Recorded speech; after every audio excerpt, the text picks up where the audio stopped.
गुवाहाटीआव थानाय एक्स एनडिपिफोरनि एक्टिभिटिसखौ आं जोबोर मोजां मोनो नालाय बिथांमोननि हाबा मावनायखौ आदा बि राजानि गेजेरजों नुनो मोननाय जायो।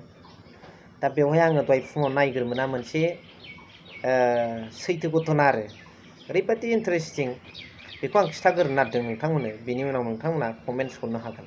गुवाहाटीआव सासे दखानदारा मासे लामायाव बेरायलाबायग्रा सैमाखौ बिदिनो गोबां आरो फुङाव बिदिनो स्लाइस बायदिसिना हरनो आदार जाहोयो बिसोरनो, बिदिनो सानफ्रामबो आरो बियो दैलि एक्टिभिटिसफोर बादि।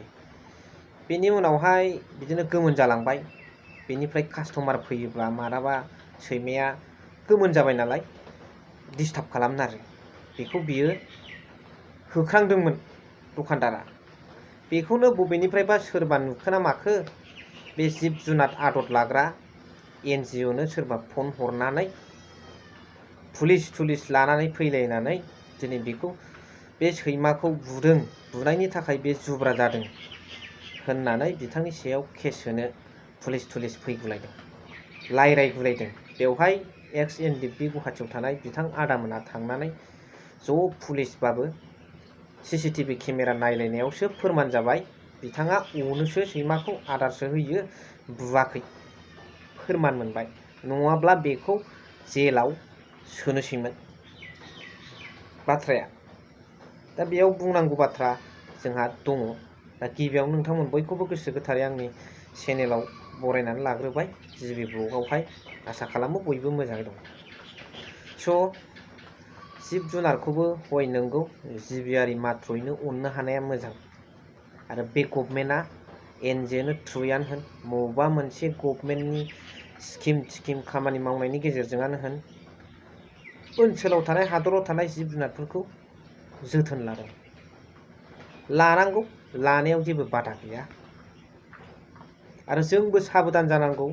लामायाव नुलानाय सैमाफोरखौ बुख्रां बुसि खालामलाबायोबा आघात जायोब्ला पुलिस मिलिटारिनि आखायाव बा गोबां गिदिर केसनि आखायाव जोंबो मालाबा गोग्लैनो हागौ। बाथ्राया दे रैखा खालामनांगौ, जिब जुनारफोरखौ अननांगौ। नाथाय बाथ्राया जाहैबाय दिनै जोङो बे गभर्नमेन्टनि सायाव बुंगोन जे आं ट्रिपल इन्जिन गभर्नमेन्टनि सायाव बुंगोन।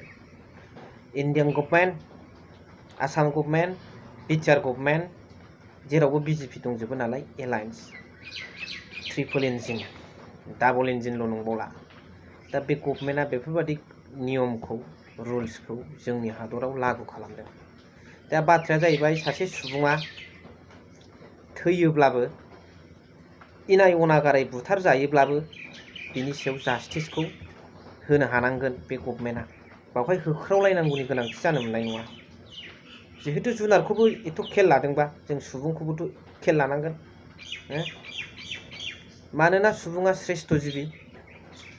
बेबादि हिसाबै जों जिब जुनारखौ खेल लानाङा आं बेखौ बुंनो थाङाखै। खेल ला, सुबुंखौबो खेल ला। आरो दिनै होख्रावसेयावबो दिनै जोङो मालाबा न्यायखौ, जास्टिसखौ मोननो नागिरबावसो।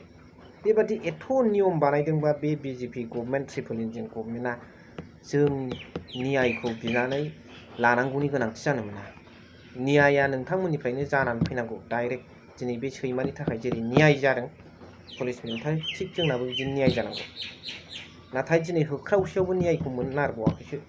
हिरण्मय खाख्लारिनि दिन दाहारे आरो बिथांजों रिलेटेड बै जिनाहारि जाथायनि कालप्रिट बे दुष्टामिफोरखौ दिनैसिम साजा होनायखौ जों नुवाखै।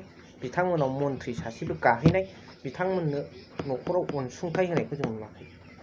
बोरो जोंनि जास्टिसआ, बोरो नरेन्द्र मदि सार, हेमन्त बिश्व शर्मा सार, प्रमद बर' सार, सुबुंनि थाखायबो एसे मावदोब्रा अननानै।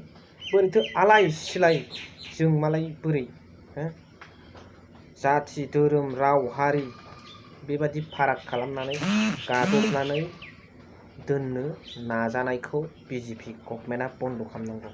इन्डियाया नोंथांमोन BJPनि थाखायल' डेभेलप जायाखै।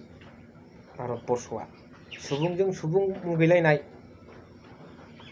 हारिजों हारि गावस्रालायनाय दाङाबाजिखौ रावबो जाजानो लुबैया। राजखान्थियारि लाबालाबनि थाखाय सोरबाया मा बुङो बयहाबो बेखौ क्रिटिसाइज खालामनो हानाय गोहो दंसै। दा बेल'नो नरेन्द्र बिथां साहाबनाव जों सुबुंनि थाखायबो न्यायखौ होयोब्ला मोजां जागौमोन। दा नोंथांमोना मा बुङो कमेन्ट्सनि गेजेरजों फोरमायबानो जाबाय। स' दिनैनि भिडिअखौ एसेखिनियावनो फोजोब्बाय। थेंक इउ भेरि माच फर वाचिं। लाभ इउ।